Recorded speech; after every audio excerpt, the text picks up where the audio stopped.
Even many cardiologists, even many physicians forget this all the time. This video is about how to measure your blood pressure properly. Now, everybody knows that there are a few rules to this. You have to be relaxed, you have to be seated, you should put your arm at your heart level probably, and you have to have it rested on something. But here's another rule that people don't remember, including many doctors.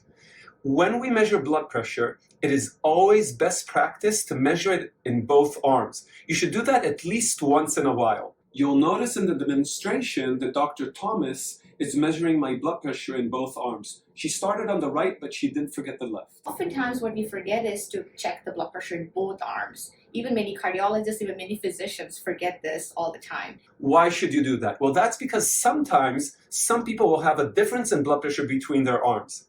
If we do, it can tell us one of two things.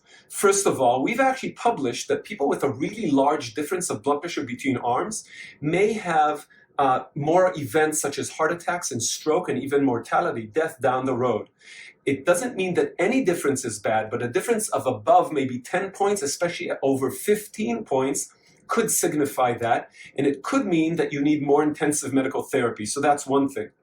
The second thing is that people who have a big difference of blood pressures between both arms may have a narrowing in the arteries feeding blood to the arms, the subclavian arteries. So this can be a really easy way to detect such a narrowing. We're going to have another video about subclavian artery stenosis, and you can learn more about that over there. But for now, remember, when you have your blood pressure checked, at least from time to time, measure it in both arms.